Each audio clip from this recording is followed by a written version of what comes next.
Have you ever thought about starting your real estate journey, but second-guessed yourself because you felt like you didn't have the right background or the right resources? Today's guest shows that your starting point doesn't define where you finish. That's right, Liz. Today, we are joined by Deba Douglas. She was a bus driver and educator and now owns over 30 properties. In today's episode, we're going to unpack her journey and understand how she was able to reshape her future so you can do the same.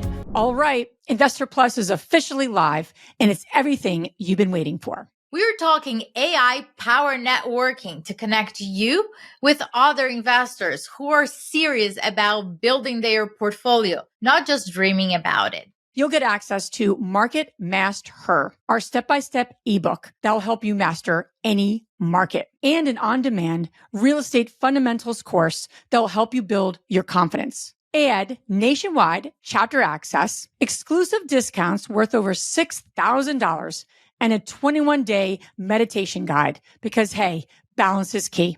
This isn't just another networking platform. This is a one-stop shop for you to make deeper connections and build wealth. Start investing in yourself. Click the link below and join InvestHER Plus today. Welcome to the InvestHER Podcast. I'm Liz Fairclough. And I am your co-host, Andressa Gadelli.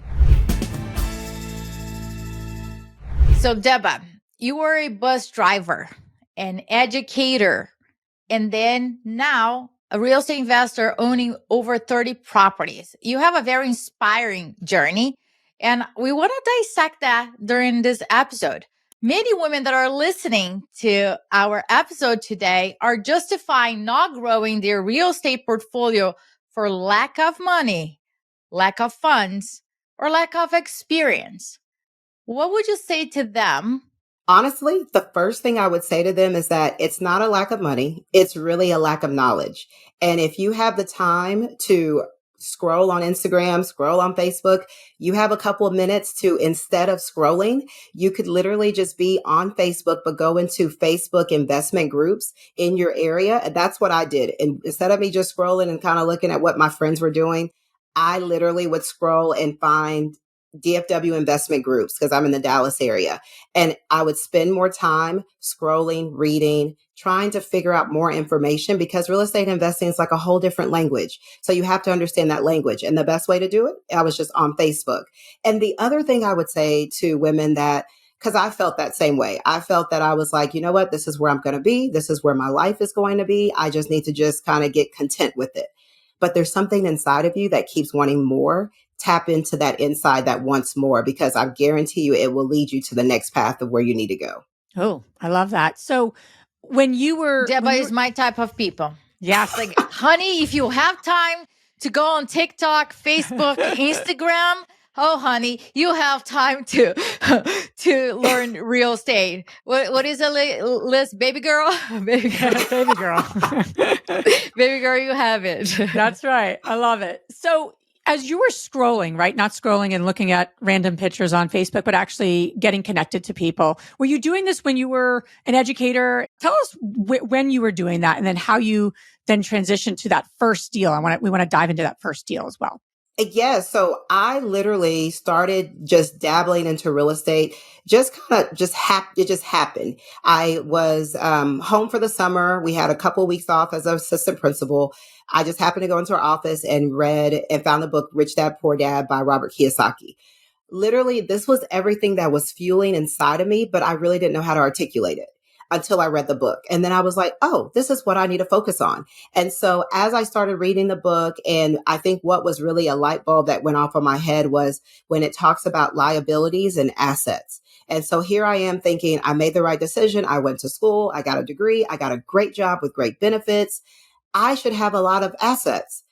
Literally, I'm looking at that and I'm like, I have not one asset, nothing. There's nothing on that list. So I immediately talked to my husband and I said, hey, I think we've been doing life a little bit wrong. We need to make some changes. And he looked at me like, what are you talking about? Like, we have trips planned. We have things we're doing with these kids. And I'm like, no, like, we need to shut all that down. We need to stop going out to fine dining. We need to stop taking trips. We need to save our money so we can buy our first investment property. And he was like, okay, here we go. bless him, because he kind of went on the journey with me, knowing that I was like, don't know if this is really going to work out. So he just went on the journey with me. We started saving our money. We started telling our friends and family, no, we can't do that. No, we can't do this. We're planning to do something with real estate investing.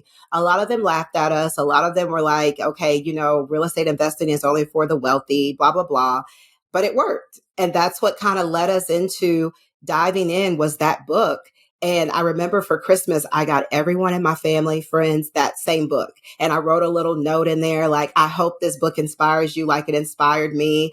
I guarantee you now they're probably going back reading that book like, oh my gosh, this stuff works. This is how breaking the cycle looks like, literally. And same thing for Liz and I. That book was really a game changer, right? I am an immigrant. I didn't even know what real estate meant in English. We don't learn that in English school in Brazil. So none of the lingo I knew about. And it's funny, right? Because a few months ago, we were sitting down with Kim Kiyosaki in the Carolinas, having coffee with her, talking about different things that are happening in our lives, in our business, and how we are so aligned and support women growing. So you never know what's gonna happen. The reason why I'm saying this to all of you that are listening is that your background, where you're coming from, it doesn't really determine your future. So, Deba, what are the skills that you had as a bus driver, as an educator, that you transferred to real estate? Yes, I will say the two main things that I transferred was my ability to multitask, my ability to kind of handle multiple things that are going on. And anyone that's listening, that's a mom, you can automatically know that you can be successful in anything with real estate. Because I'll be honest, we run circles around everyone else we work with because we're used to having high level stress, trying to get kids here, trying to get kids everywhere. The second thing I would say is just being able to push through adversity. Being an assistant principal every day, in and out, I'm having to deal with conflict with a parent, a teacher, a student, sometimes all three in the same room at the same exact time. So being able to deal with conflict resolution and at the same time being nice, curt, and covering people and taking care of people, because I still do that. It's still the same transition of people skills that I do now. Yeah, there's so many. Conflict, I don't know what you're talking about. There's no conflict in real estate? Yeah, right? Yeah. It's like, what day are we talking about? Which conflict am I managing right now? So I really would love to dive into your first deal. So here you are, you're saving. How much did you save for your first deal? And then describe what the deal was. A single family? How did you find it? Break that down for us, especially on the finding it, as well as how much you saved for it. Yeah. So my husband and I, we saved for about a year. And over the course of that year, we saved about $15,000. And again, to us, we didn't feel like that was enough because, again, we didn't really have a mentor. We didn't have anyone to guide us. So we were thinking we need more money. So we had bought a house years ago that we lived in, and there was a lot of equity in it. So we decided to go back to our bank and get a HELOC. So have another line of credit just in case we needed it. And so that was what led us to be able to have 25% down to put on our first property, which was a duplex. And we live in like the Dallas area, suburb outside of Dallas, but we found our first property in Fort Worth, which is about another hour away from us. It was a good deal. We didn't know what we were doing again. So we went to our conventional lender. We said, hey, we want to buy a duplex. He's like, sure, as long as you have 25% down. We bought that property for $128,000. There were already tenants in place. The duplex was not taken care of pretty good, to be honest. Like there was a lot of maintenance that was not taken care of when we purchased it. So we purchased it, and literally the day that we closed on it, we immediately started getting calls from the tenants saying, this is broken. This is broken. Who's coming to fix it? New sheriff in town, right? Welcome we were like, to real estate investing. Literally. And I remember my husband and I both looked at each other like, what do we do now? Like, we don't even have any handymans. Like, we don't know what to do. So I immediately got back on my Facebook group and I started searching for property management companies. I interviewed a couple and I was like, you know what, because we don't know everything about this process of being a landlord and we still have full-time jobs, I'm going to go ahead and hire a property management company where I can learn what I need to know as a landlord through them. And yes, we had to pay them a fee, but it was worth every penny that we paid because I learned so much. through that process. And that was our first deal. And I think at the end of the day, we were making maybe about $500 to $700 a month. And to us, that was like amazing because we didn't have to work for it. We did not have to work for it. And that was the first time that I really saw the power of real estate. It's truly amazing what the first deal can do to our mindset, right? And for many, it propelled you to continue, and for others, it's a big lesson, and they sunk in those lessons. They look at those mistakes and different things that they had to go through, and like that's not for me. Because if this is how a deal looks like moving forward, I don't want it, right? From your experience in your first deal, what are those lessons that you didn't know what you didn't know, but now you do? The first lesson is I probably should have vetted more realtors. At that time, I just assumed all realtors were the same. They all went to the same schooling. They all know real estate investing, and they don't. I should have negotiated even more on some of the terms. We covered the survey. We covered the title policy, which I should have did a little bit. Even when we did the inspection, there were so many things that were done that needed to be repaired. And I didn't even ask for them to repair those items. So looking back on it, I probably should have been more vocal instead of just kind of going through the motions thinking this is just how it's always going to be. I should have asked more questions that I didn't know. Yeah. And the negotiating, right? People always think you can negotiate price, which you can, but the terms are certainly part of the negotiation game. Andres always says it's a game. Of course they said that. Of course they did that, right? Because people are expecting it. So scaling then to 30 properties, right? I'm sure it wasn't just sequential, like bought my first deal. Now I'm at 30. Husband is having a freaking heart attack now. Right, like, seriously, what are you talking about? I know for us, right? And not that everyone has the same journey, but it's sequential, right? The duplex turns into a 4-unit, that turns into, for us, a 10-unit. And then it is actually very, step by step. It's not always like overnight. But, talk about your marketing strategy. You said you did your first deal in Fort Worth, and just would love to learn, did you end up doing more there? Did you choose a different market? The reason why I'm asking this question to you is so many women who have 1, 2, or 3 properties, I'll ask them, how did you choose the market? And they're like, I don't know. It was just close to home. And I think that's a very common answer. So how did you then make that choice on that second, third, fourth property? Did you get a little more refined on your market, or just tell us a little more about that? Yeah. So a lot of it was close to home, but I was just following the numbers. If the numbers made sense, then I moved forward with it. And because we were still working full-time jobs, I needed to make sure that whoever I was entrusting to be the contractor, they could easily get over there. They could easily communicate to me what was going on. But really, I just followed the numbers. I made sure I took the emotions out of it. And if I had to drive 2 hours to get to that property, I would do whatever I needed to do because I was just following what my numbers were. I want to do a quick plug in about InvestHER Plus for all of you that are listening to us right now. Many women are analyzing so many deals to find out that they are analyzing the deals on the wrong market. So Liz and I are very, very serious when we say that it is your duty to master the market. At InvestHER Plus, we have built an ebook called Market Master, where you are going to build the foundation that you need to make sure you are investing on the right market and you're able to scale out of state if you decide to. So check it out, InvestHER Plus. We have a link on our show notes. Join us today. All right, Deba. So when you are thinking about scaling and choosing the market and implementing systems and process, dealing with more people, all the items that come with scaling, tell me, what are the biggest mistakes that you have made during your scaling and growth process? Oh man, I don't think you have all day for all my mistakes. One of the biggest things that I still struggle with now is my capacity. I feel like I can do it all and I can do it by myself. the best thing I did was hire people on my team to support what I was doing. Because during this time that I'm scaling, I finally walked away from my job and I became a full-time realtor. And my goal was that if I become a realtor, I can get more access to seeing properties, getting off market properties, really knowing the business and knowing more people in the business. So during the time I'm trying to invest, I'm also being a realtor at the same time. Can be overwhelming at times. So I hired a transaction coordinator that helps me with all of my paperwork, that keeps me on track with my calendar, keeps me on track with everything that I need when it comes to paperwork.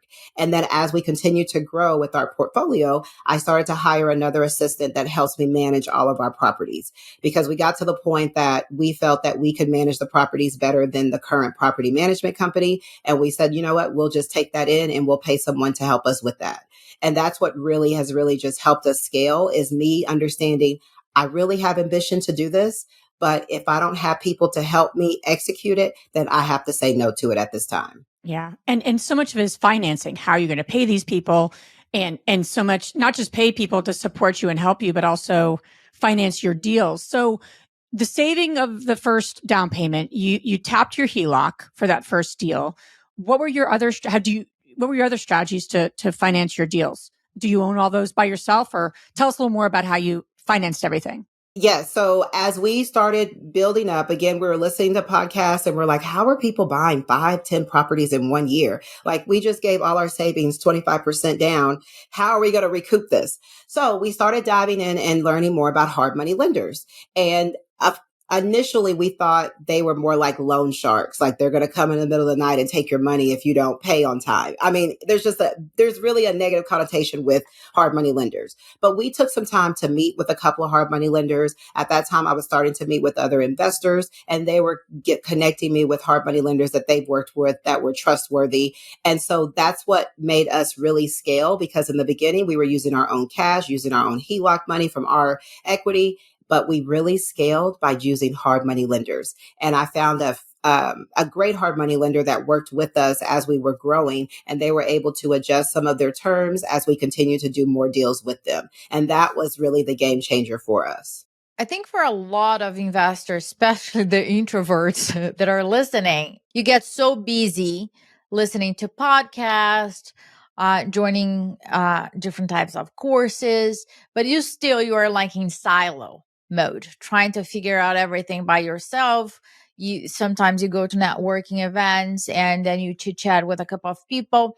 But I wanted to bring it up here, Deba. What I'm hearing from you is that you intentionally build relationships as you were growing and start delegating that. So how is important, how building relationship has helped you scale your portfolio? Relationships were everything for me. I am where I'm at because of the relationships that I built with so many people. Whenever I have a question, maybe it's something with the city, maybe it's something with plumbing, maybe it's just something with, okay, how do I create my next LLC for the business adventure that I'm going to tap into? It's just connecting to the people that I have helped and they've helped me. And it's a mutual benefit. And to be honest, before I got into real estate, I didn't think I really valued friendship like I do now, to be honest. I don't think I really understood what friendships can be and how you can grow and have business partners and scale and make money with other people. I really thought friendship was just, oh, we hang out sometimes. We really don't talk about much. We don't really do anything. So one thing I will definitely say to the viewers, who you are connected to matters.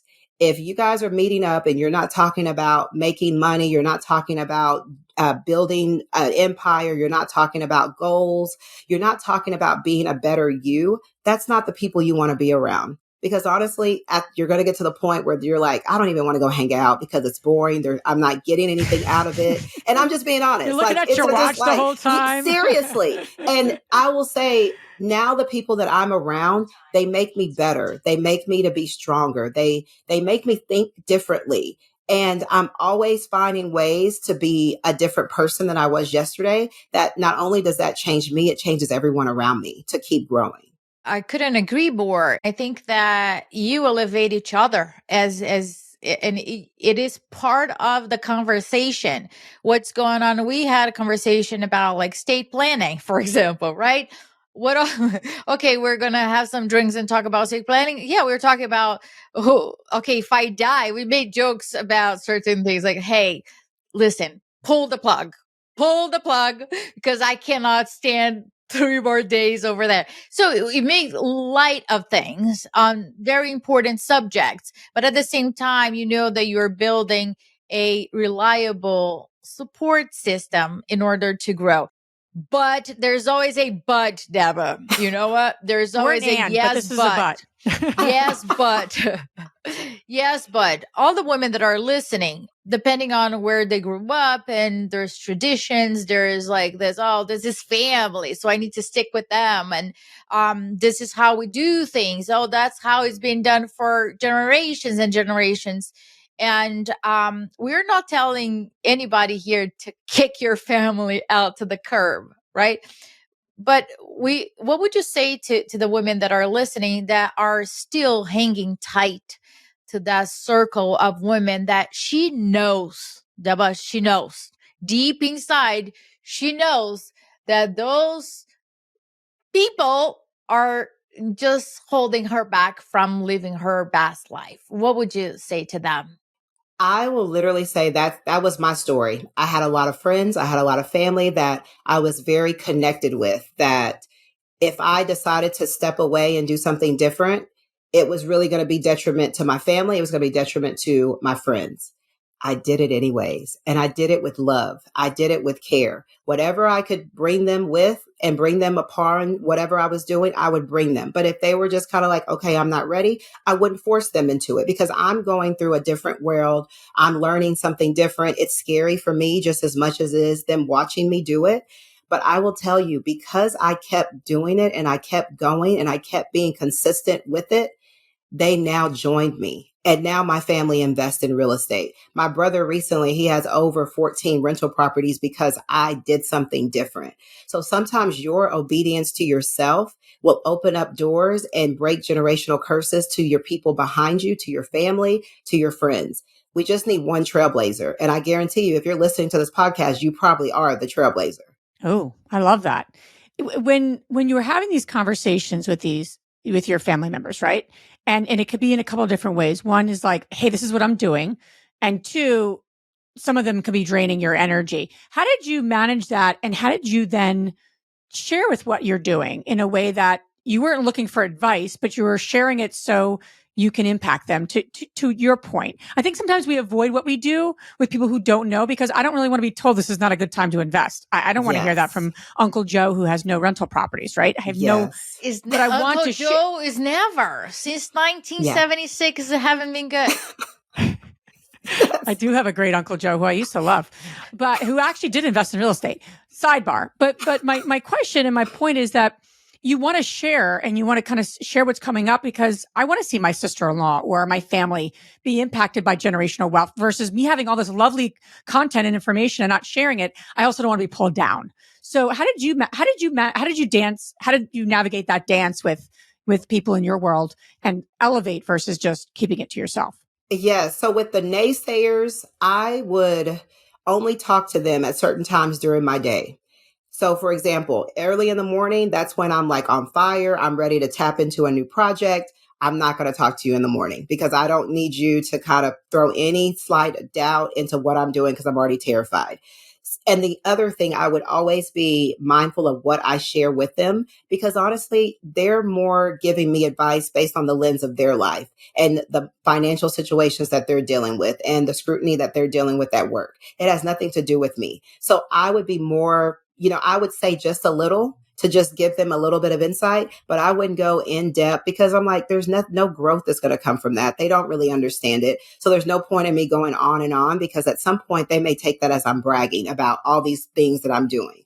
And because we live in this great world of social media, posted on social media, and I shared my journey on social media, they're seeing it. And if they really want to know more about it, they just call me. And when we meet up, they'll talk about it. So it's more, based on what they gave me and what questions they asked me, is how much I would share. It's complicated. The other trick, Liz, is that you host the parties. So you invite whoever you want. True. And then That is the you truth. got it. No, just kidding. I think it's complicated when you're growing. You need to open space for new relationships.